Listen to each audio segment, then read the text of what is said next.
देखिए, एक यथास्थिति बनी हुई थी पिछले 1 साल से। पूरी तरह से जो स्टैंड स्टिल जिसको हम कहते हैं, उस तरह की स्थिति बनी हुई थी। और ये पहली बीडीसी मेरे ख्याल से इस क्षेत्र में हुई है। एक मैं देख सकता हूँ कि सारे लोग उत्साहित हैं अपने अपने क्षेत्रों की समस्याओं को लेकर के। सबने यहाँ पे जिस तरह से शालीन तरीके से बात रखी है, वो इस बात का भी परिचायक है कि हमारा जो पंचायत सिस्टम है वो धीरे धीरे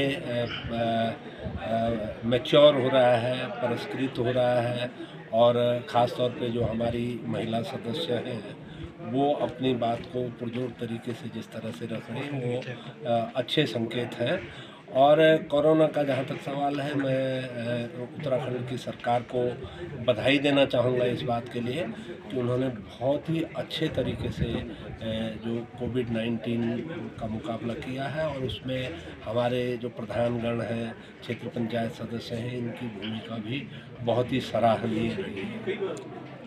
सर, जिस तरह से कोरोना को लेकर के अभी भी टीकाकरण हो रहा है, वैक्सीन जो है वैक्सीनेशन हो रहा है, लेकिन जो सार्वजनिक बैठकें हैं, उनमें कोविड जो गाइडलाइन है, उनका पालन नहीं किया जा रहा। आज भी बीडीसी की बैठक में हाँ, देखिए, ये चिंता का विषय है कि जो प्रोटोकॉल है कोविड-19 का, उसकी जो गाइडलाइंस हैं, उसके प्रति हम लोग थोड़ा-सा सभी लोग लापरवाह नज़र आ रहे हैं। ये थोड़ा चिंता का विषय है।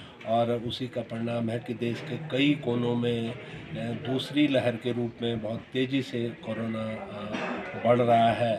तो मैं चाहूँगा कि सभी जनप्रतिनिधियों से भी हम ये आग्रह करें कि कोरोना की जो गाइडलाइंस है, उसका वो अक्षरशः पालन करें।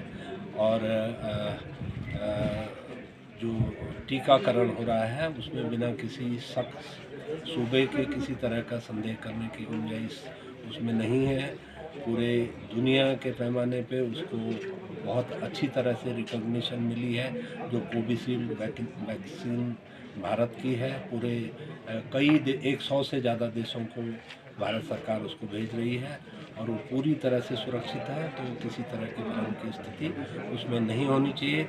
लेकिन उसके साथ साथ कड़ाई भी, ये हमारे माननीय प्रधानमंत्री जी का भी स्लोगन है कि किसी तरह की ढिलाई नहीं बरतनी। सर, जो चिरबेटिया से लेकर के तिलवाड़ा की जो सड़क है, इस पे आजकल डामरीकरण भी हो रहा है, पेंटिंग हो रहा है। सवाल उठ रहे हैं सर, कई जगह डामरीकरण उखड़ रहा है अपने आप। बुडना के आसपास भी कई जगह पे उखड़ा हाँ, है। बुटना के आसपास जिस दिन हम चिरबटिया महोत्सव में गए थे, तो मैंने भी इस बात को नोटिस किया कि वहाँ पे कार्य की गुणवत्ता एट पार नहीं है। और मैंने तुरंत मौके से ही अधिशासी अभियंता को दूरभाष से इस बात की सूचना दी कि यहाँ पे जो कार्य है वो गुणवत्ता उसकी मेंटेन नहीं की गई है। उन्होंने मुझे आश्वासन दिया है कि वो वाला जो पैच है, जिस स्ट्रेच में काम घटिया हुआ है, उसको वो दोबारा करवाएंगे और गुणवत्ता का पूरा ध्यान उसमें रखा जाएगा।